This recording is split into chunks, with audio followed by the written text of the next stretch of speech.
Hey folks, this is Sam Roberts. Hey, this is Kim Mitchell. This is Hannah Georges. This is Matt Mee. This is Derry Graham from Honeymoon Suite, and you are listening to... You're listening to The Hulk Caesar Show.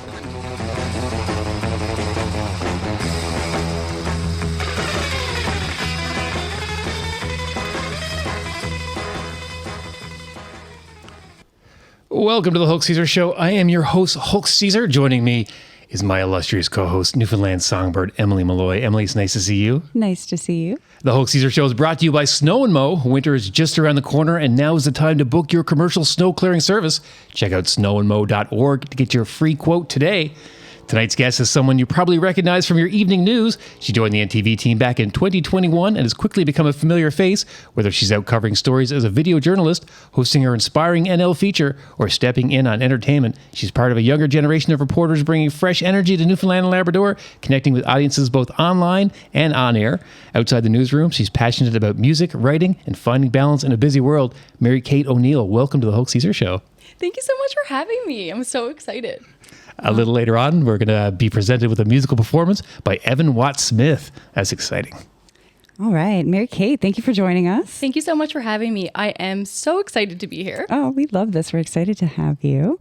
You were originally on the path to becoming an English teacher. What changed? What was that aha moment? Oh, there's so much to it. I'll try to break it down really small, but I love to read and write. I knew that right from the get-go. You know, it was something that I loved since I was a little girl. And I wanted to be an English teacher since I was a little girl. And I followed that passion well into Memorial University. I was about 4 or 5 years, and I think I was just a couple of courses away from actually getting into my major there. And I was like, this is not really for me. I don't think this is for me. I'm more so going to be correcting reading and writing. So I went into the journalism program at Kona, and I absolutely loved it. I was in it for maybe like 3 weeks, and I was like, this is for me. Oh, that's amazing. Would you call that J School? Yes, yeah, J so School. We've heard a lot about J School on this podcast. Yeah, there's a lot about J School. Now, you joined NTV 4 years ago. What do you remember of those early days, and how much has the job changed since then? Ooh, the early days for me, and I'm like early days, and I'm going on 4 years, but early days for me, and not much has really changed, but I guess some things that you could say is TikTok, Instagram. We've kind of moved off from like the Twitter or the X and moved towards more of a TikTok kind of platform, which I love, and that kind of brings in the younger generation, which is a good thing. Yeah, that brings us to our next question. The news isn't always a go-to for people in their 20s. How do you approach connecting with the younger audience? Yeah, of course. It's definitely a different demographic, especially here in Newfoundland and Labrador. You know, NTV is a household thing here in Newfoundland and Labrador because everyone loves to watch their news while they're having their supper and then finish it off with washing their dishes, you know. So, so true. Trying to get that younger demographic, like my age group, into it is a little tough. But when you bring in things like TikTok, Instagram, Facebook, and that's what brings them in, that's what draws them in. And I find the TikTok thing is really helping because then I'll have my friends even messaging me being like, oh, I seen this TikTok, so what's happening, what's the news? And I'm like, yep, it reached the right people. Perfect. I'm a bit old for this TikTok stuff, so like, what kind of stuff do you do in TikTok? Yeah, so every day now we'll actually put probably what is our biggest or breaking story, kind of break that down and put that right there on our TikTok, and that's what really gets the younger demographic, right? So they'll watch that TikTok, say of like the Kingston wildfire right now, that wildfire in Conception Bay North that's still out of control, and they'll see that, and then they'll have to go to our site, they'll have to go check out our evening news hour because they're like, oh wow, that looks crazy, I got to go see more of that, right? For sure. What have been some of the more memorable stories that you've covered for NTV so far? Ooh, I have lots, but my biggest ever is the Lucky 7. I don't think that's one I'll ever be able to forget as long as I live. A lot of them stick with you for sure, especially the ones that I do on Inspiring NL, like the inspirational stories of Newfoundlanders and Labradorians, those stick with you. But the Lucky 7 is one that I'll just never forget. I could sit here and talk about it all day, but I won't. Or for someone who might not know what it was. Yeah, well, What was okay, yeah. So the Lucky Seven story, if you haven't heard about it, I'll try to break it down really short and sweet. But a group of 7 fishermen, they were lost after having to abandon their fishing vessel that caught on fire. This was not last July, the July before. And after that, we had no idea where they were to. Of course, we knew that they had to abandon ship to some degree, but it was about 52 hours of not hearing from them, not knowing where they were to. And after those 52 hours, they were actually found all alive, floating in a life raft. So amazing. It was an absolutely amazing story. The town of New West Valley, as you can imagine, and people from all over were just so excited to greet them upon shore when they got home. I will never forget those couple of days covering that story. It was just amazing. You were down there for it, I guess? Yes, yeah. I remember when I found out that they were found kind of like late night that Friday, and that Saturday morning I was like, we have to be there. We have to go. We have to go. And can I? I wasn't even working that weekend. Can I go? And I just took off, and I got there right as they were getting back onto the wharf. I remember the first bit of video I got was one of the crew members. His name is Toby Peddle. I didn't know it at the time, but it was just his hairstylist. But you would have thought that it was his mom or something, right?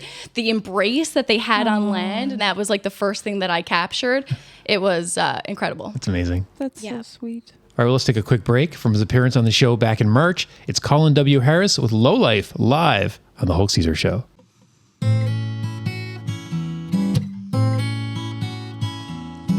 It's a low life here on the street, with nothing to hide but the signs of defeat.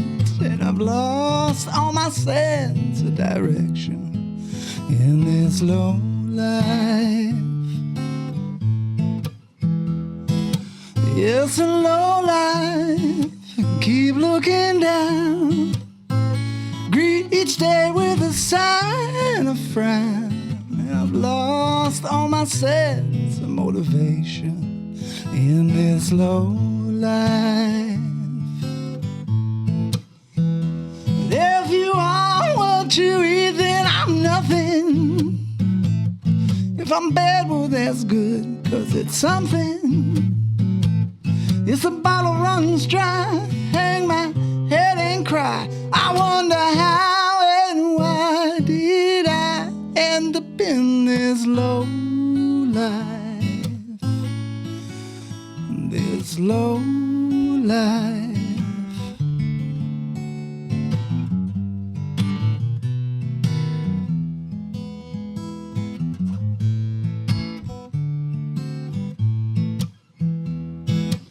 It's a low life here on the street. All I feel are the soles of my feet, and I've lost all my sense of protection in this low life. But if you are what you eat, then I'm nothing. With a sip of the drink feels like something, but that bottle runs dry. I hang my head and cry. I wonder how and why did I end up in this low life. This low life.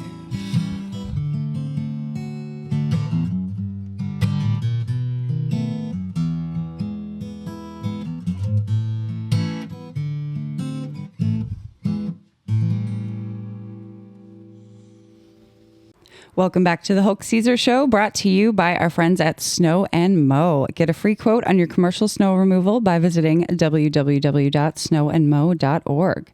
We are joined today by NTV's Marykate O'Neill.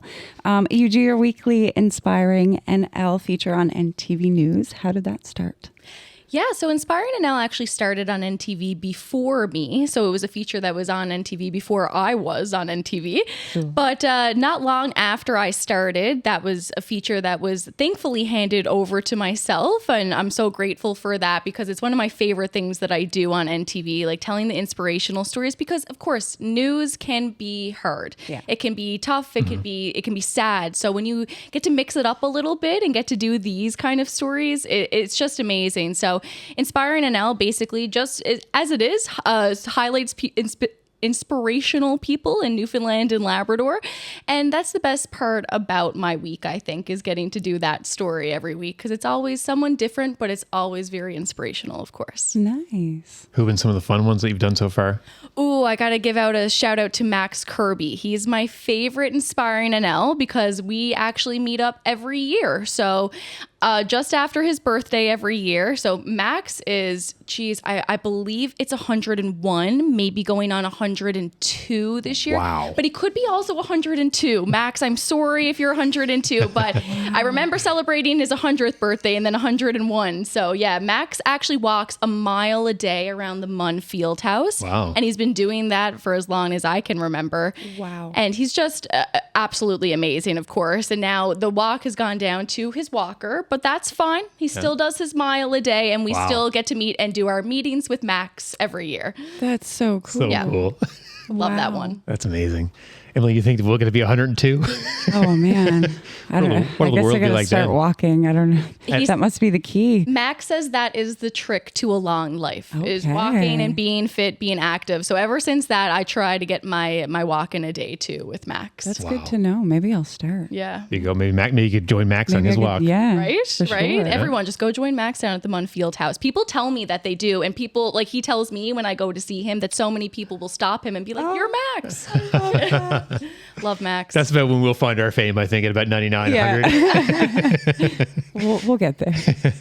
You worked across many different platforms at NTV and even with Oz FM. What's it like balancing the hard news with that lighter kind of entertainment style?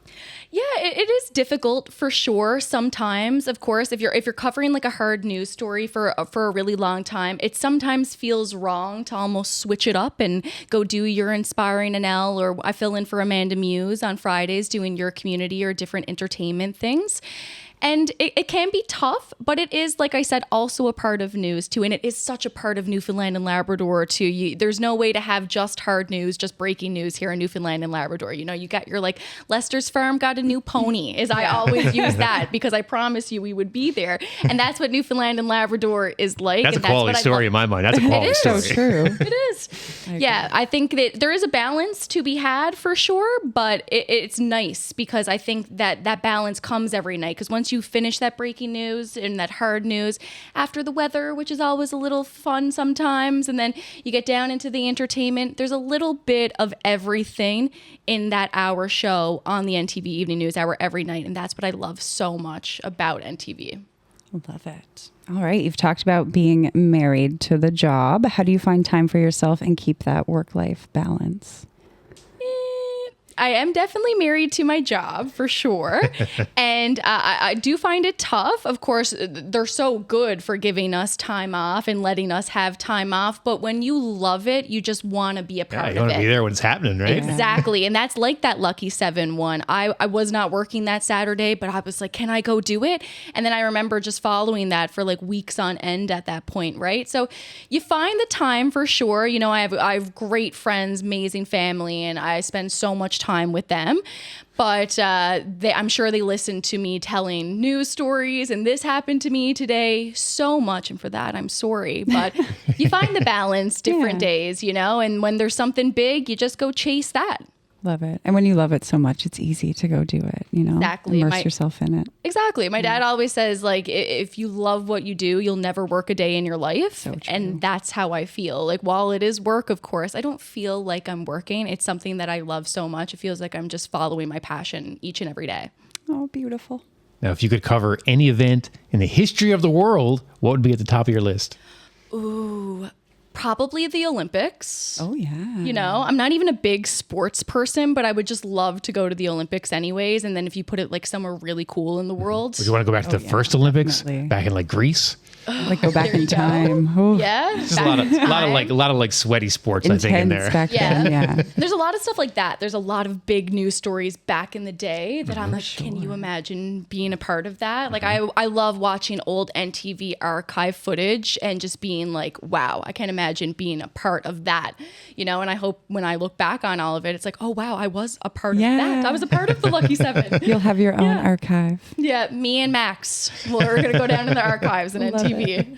I was pretty much a reporter for the OJ trial. I kept, hey, Mom, you should see this now. We're on the highway. Getting all the updates.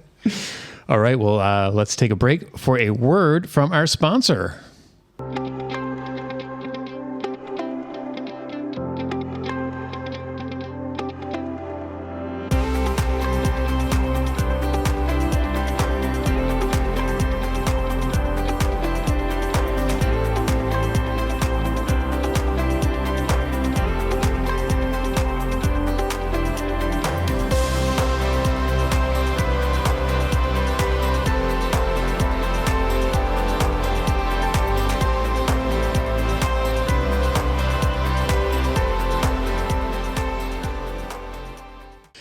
Tonight's musical guest is one of Newfoundland's most accomplished and versatile performers. Over the past 15 years, he has music directed award-winning productions like Mamma Mia, Once, Be More Chill, and Kinky Boots. He shared the stage with the Newfoundland Symphony Orchestra, Jazz East Big Band, and even headlined tribute concerts to legends like Sinatra, Elton John, and Billy Joel. As well, he's an award-winning educator and vocal coach, working with everyone from Sheridan College to Munn School of Music. This year, he added a recording artist to the list with the release of his debut album, Turn on the Dark. Evan Watts-Smith, welcome to the Hulk Caesar Show. Thanks so much. I'm delighted to be here. What do you have for us first? This is my first single. It's the first track on the album. It's called Until You Love Me. It's a little song about being in the friend zone. We've all felt that at some point in our lives.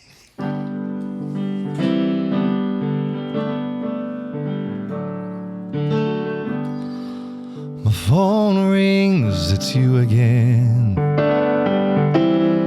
Calling to talk about another man. He brought you flowers with the price tag still on, and paid for his half of the bill. I listened in silence. What good would it do for me to say those three words to you? Maybe someday you'll feel the same way, but for now I'm gonna leave you alone until you love me.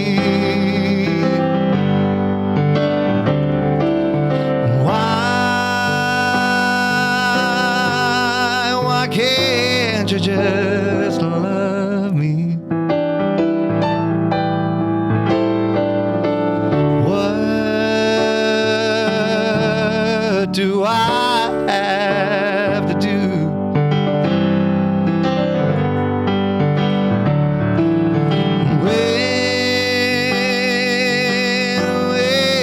When will you hold me? Where can I go to learn how I can get over you?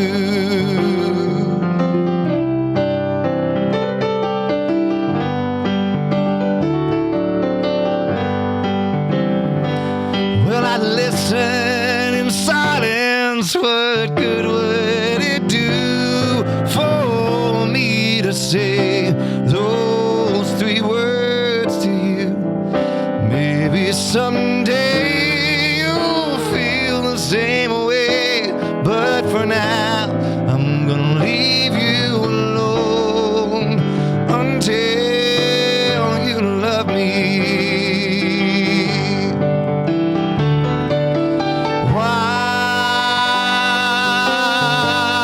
Why can't you just love me? What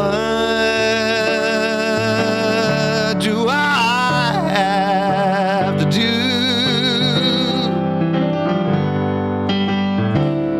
And when will you hold me?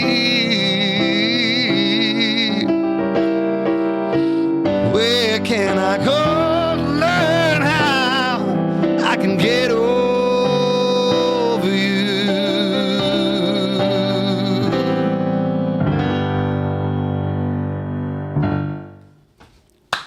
It's a bit of a personal song. Oh, good. Your voice is like goodness. butter. Oh, thanks, man. Appreciate it. Cry. Wow. I might cry.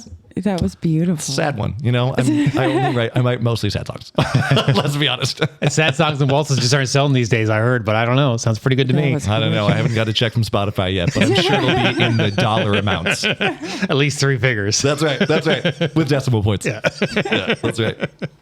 That was beautiful. Thanks so much. Incredible. Wow. Appreciate it. All right. Thank you so much. So you hosted the closing ceremony at the Canada Games. Yes. What was that experience It was like? stupid. Like, it was crazy in a good way. Yeah. It was like, I took a little video just to be like, my mom is not going to believe the things that I'm doing. So it was like, keyboard here, 4 pedals. One is so I could talk to stage management because they're going like, you're used to it. They're like, okay, great. And we're going to go to Manitoba and standing by Manitoba and Evan go. And I'm like, okay, great. And band 2, 3, 4. Cause I had a little talkback mic. So the band was like, okay, into the next tune. And then we're like, okay, we're playing Manitoba. And they're like, hey, and Saskatchewan, standing by, Evan go. And it's like, it was just mayhem. So that was leading the band. And then I also hosted it in English and French. And I don't speak French, but I used to coach French at the university, so I can like say French and sound like I speak French, but I couldn't like have a conversation. Couldn't with answer French. questions. That's right. I couldn't do an interview in French. So as long as you have no switch. follow-up questions, I'm proficient in French. That's right. We could stay in English, that'd be great. But I have no problem going, bienvenue, de cérémonie de clôture des Jeux de Canada 2025. And people were like, Sounds even my French to close me. friends were like, man, your French was great. I was like, thanks so much. Appreciate it. But no, it was a whirlwind. It was really thrilling. It's like probably the biggest gig I've ever done really in that kind of way. And, great to see like Alan Doyle like, come over and be like, hey man, how's it going? And, it was a great group of people. And the director of the show, in addition to local director Jillian Kiley, there was also Eva Coyne, who was Celine Dion's creative director for like 20 years. Like he directed her Vegas residency. The sound guy recorded almost all of the Tragically Hip's albums. It was like you were working with people at the highest level. And what's so amazing about that is like there's a level of, I found in working in theater and other places, like there's a level of like really good people who have really big egos. Yeah. And then above that, I'm learning, it seems like there's really amazing people who have no egos. Mm-hmm. And everybody on that gig had no ego. At no point was it stressful. At no point was it like, we got to get this done. It's like, we got 10 minutes. We can figure that out. Yeah. It was just like pros and pros and pros. It was Amazing. awesome. So great. Love it. You've been conducting and music directing Come From Away in Gander. How special is it to be part of the show where it all began? It's super special. So this is year 3 for me, and I'm going back there tomorrow to close the show this weekend. And I didn't get a chance to see it in New York or in Toronto, but have many family members who did and lots of friends who did. And everybody comes to see it in Gander and they say, I've seen it on Broadway and this is better because there's just something special about seeing it where it happened. And like, they say like, we went down to Shoppers and they're like, I was at that Shoppers today, the same Shoppers, the same Tim Hortons. It's really thrilling. And it's one of those shows, like it's like 100 minutes with no intermission. It does not stop. And so in the pit, you're conducting and you're running click track. The whole show is on a click track. So it's always the same pace. And that pace is like freight train. Like, because that's what it felt like for the people for those 5 days that they were there. It felt like it was like a freight train. Yeah. So they really wrote the show so well that it really resembles that feeling. And it's pretty magical to meet like, the real Beulah and the real Claude and all these people. They make you feel like you're part of the family as soon as you show up in Gander. It's pretty cool. Awesome. Love that.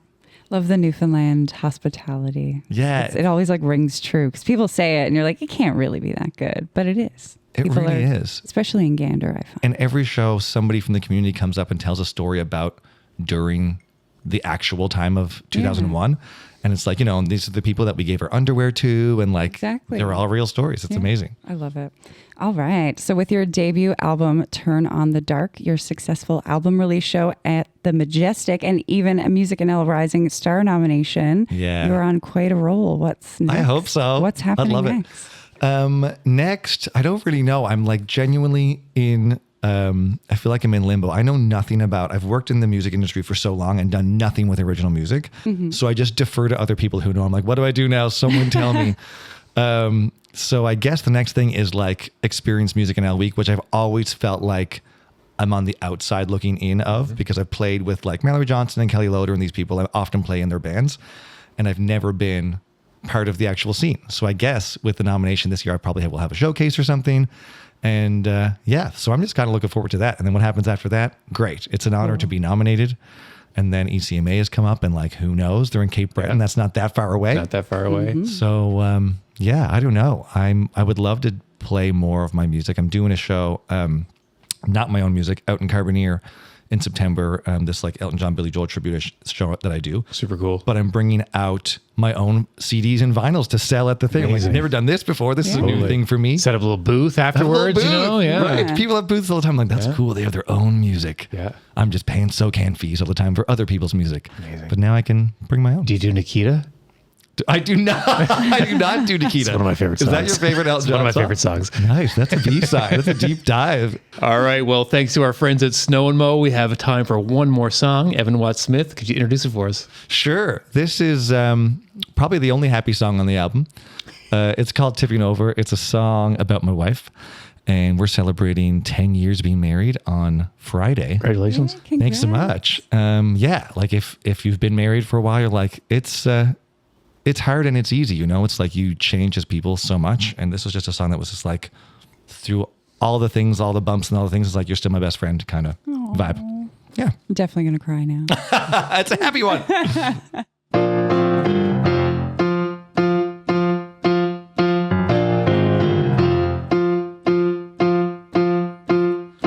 I love the way you smile. I love the way the light from your eyes lights up your whole face, and everything around you starts to blossom and bloom. Girl, you light up the room. Just one smile and the world's a brighter place. The sunrise on an August morning cannot compare to the light that shines from you. What did I do to deserve you? Eyes of blue. First time I saw your face, I couldn't catch my breath. I had thought my glass was half full. Now it's tipping over. I forgot to say when. Now you're pouring again. So let's just jump in and bask in this ocean we've made. The sunrise on an August morning cannot compare to the light that shines from you. What did I do to deserve you? Eyes of blue. Without you, I wouldn't know who I am. Couldn't do what I do. Without you, I just wouldn't be me. So it's plain to see for eternity, it's just you and me.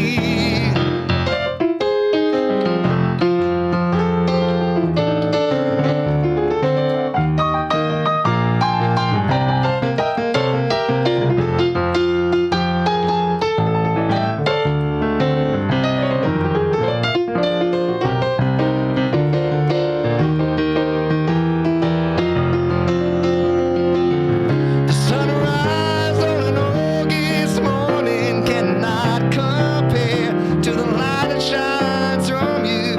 What did I do to deserve you? For as long as I've got here in this spot with you is where I'll be.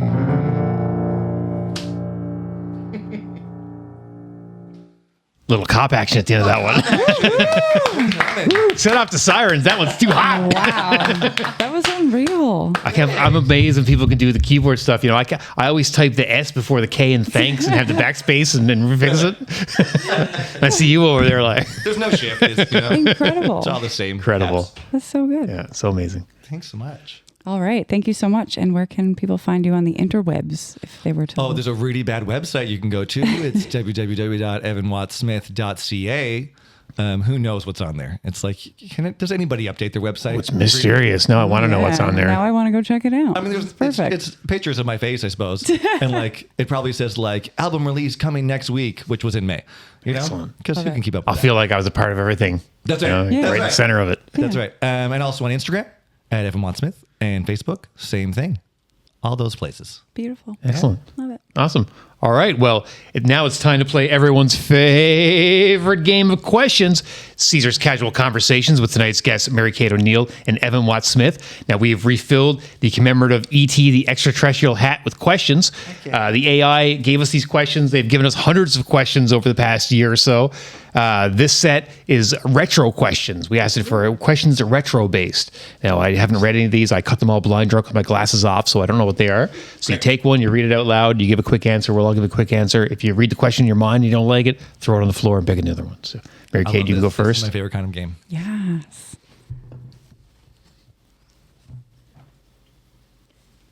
Who had the best hair in the 80s or 90s? Wow. That's a deep question. That is really tough. I'm actually going to go for 90s Shania Twain. Oh, yeah. Strong choice. Very She nice. had Very nice. Great hair. She did. Am I going to answer the same This one. question? Yeah, the hair question. I'm going to go with Dennis Rodman. Ooh, when he had the pink kind of blotched kind of I leopard feel like print. he always had cool colors Yeah. and fun stuff done. He's with his NWO hair. for life as well, so we're very pro Dennis Rodman, Right, of course. yeah, we love Dennis. We're NWO for life on this show. in case you, In case you didn't hear that part. Evan? Best hair. I feel like a nice flock of seagulls, you know, because it's just iconic. Yeah. It didn't Yeah. come before, it didn't come after. Yeah. It's just that. I'll give a double stage. I'll give the 80s Axl Rose and like the Appetite days when he had the big poof. yeah. And then when you go in the 90s, I'll go Cornell, like in like early 90s when Cornell had real long, straight hair. He had beautiful hair. What a too. stud. Such great hair. Such great hair. Such great hair. Well, I'm jealous. Jealous of you. He's like, yeah, it's fine. I had hair once. The AI. I had long fire engine red hair spread all down over my shoulders. It was beautiful. My hairdresser told me the other day, he's like, you should get like a biotin shampoo. And I was like, okay, why is that? He's like, well, there's like a little bit of a balding spot. I'm like, are you kidding me? I'm going gray and balding? I remember the first time I knew I was bald, I was in a classroom working at UBC, and they had one of these ceiling cameras, and I was showing an instructor how to use it, and this is the ceiling cam, and I was like, and there's some bald fucking loser. What the hell? Whose head is that? That's a hard way to find out. It wasn't hard. It was tough. Hard way to find it. Emily? All right, I pick a question. Okay, won't look. Da-na-na-na. I should play you in. Who is Question. It's amazing. You got to come back every week now. Can we like get that clip so we can use it for like? We'll cut that out. Yeah. Yeah.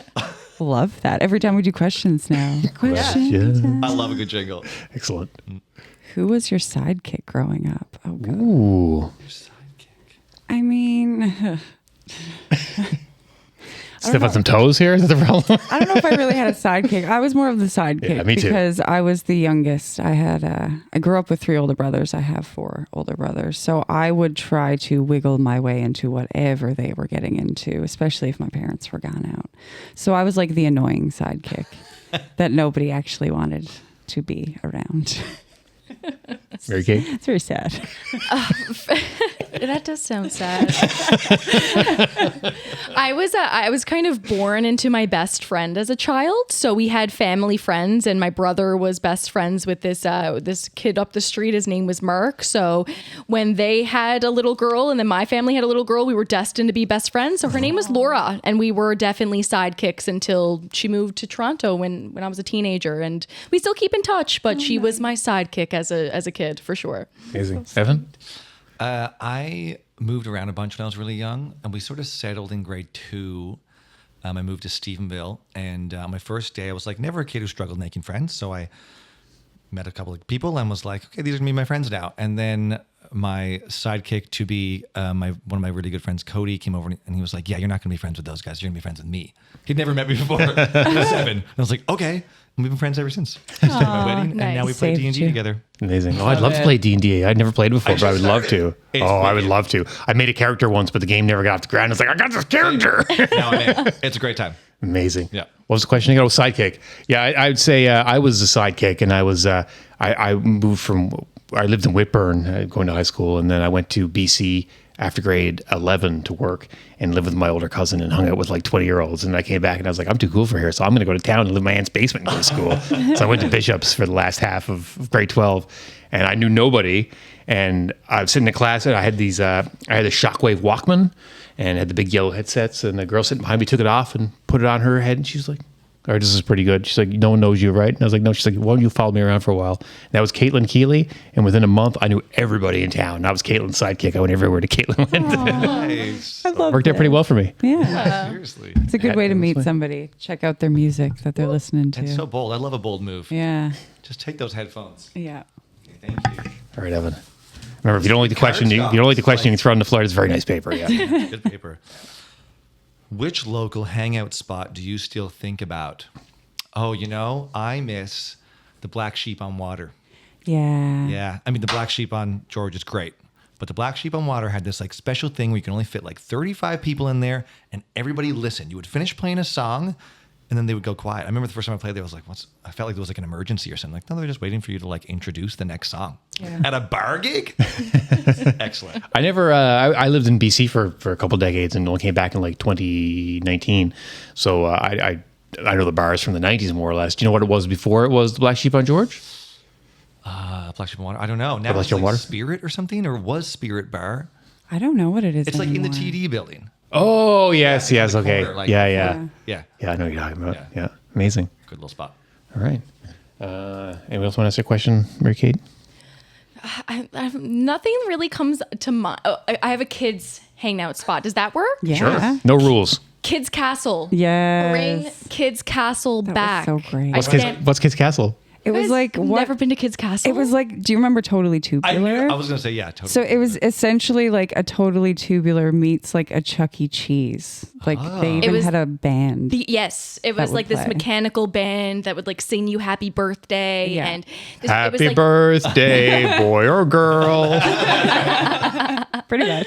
it had this like it was almost like a McDonald's play place on steroids. It Yeah. was the best. It was I the agree. best. Wow. Yeah. Is that your answer too, Emily? I mean, I remember Totally Tubular, and then I remember Kids Castle because I had my birthday. At Ooh, Kids fancy. Castle. It was really fancy. Yeah, it was.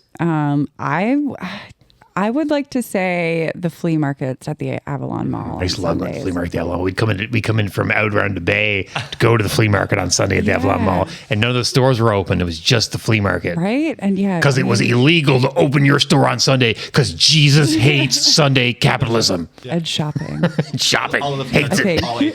Hates it. But yeah, we would just go hang out at the mall and I'd go check out all the TY teddy bears Yeah. that people had or the hemp bracelets and Yeah. Very nice. necklaces, Boxes and boxes of comics. That's where the original downtown comics used to be, was at the Avalon Mall flea market. That's where they started. Very cool. For me, I guess, would be Perk Up on Duckworth Street. Now it's Karachi, or it's a restaurant. It's just down from the hall a little bit there on the same side of the road as the hall on Duckworth Street. Okay. But it used to be Perk Up. It was a cafe. We used to hang out in the 90s, and it was like a real super kind of cool hangout. Havre Java was kind of like the other one. We hung out at Havre Java a little bit. We spent a lot of time at Perk Up. It's cool names for coffee shops. Yeah. I find we don't have many cool names. Well, smoking kind of got passe, the whole. That's what it was. As soon as smoking died, life went down. Who was your first celebrity crush? Ooh, I'd have to say my first celebrity crush would be Samantha Mathis from the movie Pump Up the Volume, which was a very influential movie in my life. I saw it when I was a very young child. Christian Slater stars in it as a young teenager who moves to a town and starts a pirate radio station that becomes very popular, and people try to find out who he is. And Samantha Mathis was the love interest in it, and she took off her top. And Life has changed forever. pretty good movie. That's right. Favorite movie. Crush, first celebrity crush, Marykate. Ooh, I was talking about this the other day because I was watching Titanic again. You can never watch Titanic too many times. And I probably watched it when I was way too young. But young Leonardo DiCaprio in Titanic was mine. I remember just seeing him on screen and being like, oh my gosh. He's perfect. Yeah, and I still think that to this day. So it was funny that you brought that up because me and my girlfriends were talking about this just like 2 days ago. Love. Emily? I would say Beaver? Is it Beaver? I got a picture of you with Beaver. Because Beaver didn't. It's going on a t-shirt. Wasn't in my my vision and my eyesight until I was I don't know, maybe 11 or 12. My first boy crush. It was either Aaron Carter. Or Chad Michael Murray. Yeah. Who's Chad Michael Murray? Yeah. There's a type right there. Yeah. It was definitely a type, which isn't really my type, which is really funny now that I'm older. Who's Chad Michael Murray in the Cinderella story? Yeah, that'll do it. That would do it. And it was it Hilary Duff too. She was So that one's a double whammy. I'm after watching that with boyfriends. I'm your celebrity crush, my celebrity crush. Let's go. Exactly. We both win. Hilary Duff married a hockey player. She's so lucky. I always wanted to marry a hockey player. You still okay? I don't know. I'm getting up there. It feels lame to say, but it was probably Britney Spears. Because when Love I was that. 5 or 6, Oops, I Did It Again came out. Baby One More Time, the album cover, and I was like, what is that? Who is that? And now you watch the documentary, it's it was marketed to us in a really gross way. Yeah. But I will admit. Oh, wait a second. No. This whole thing's exploitive. I was 5. I didn't know. It all was. But yeah. Amazing. All right. Well, that's about all the time we have for tonight. Marykate O'Neill, thank you so much for joining us. Thank you so much. It was such a pleasure. I had so much fun. Amazing. And big thank you to Evan Watt-Smith for your amazing performance. Appreciate it. It was great bringing the keyboard, man. We'll get you guys to sign the flyer after, and we'll put it on the wall. And then here's your guest gift. It's a copy of it's volume 3 of our zine, Scenes from My High School Agenda from 1996. This one covers the day in 1995 when I skipped school and went to the mall with a disposable camera and told people that I worked for the Telegram and I was taking pictures of people at work, and they all posed for me. And for some reason I developed those pictures and I put them on my agenda, and now you have them in a book. So funny. I want to go do that now. And I can. You can. I can just do it. Much easier to do it now than it was then. Do they still have disposable cameras? And I think you can probably find one at the store. Maybe, yeah. My girlfriend has one of those. Resurfacing, yeah. Yeah, they are resurfacing. And there's a little QR code in the middle there. If you scan it, it'll take you to an online app that plays songs that Emily has played on the show before. Nice. Fun. I can't wait to check that out. All right. Well, you got something to say. Hulk at hulkshow.com. For Marykate, Evan, Emily, and myself, we thank our great sponsors, Snow and Mo. I'm the Hulkster. Thank you for watching The Hulk Caesar Show.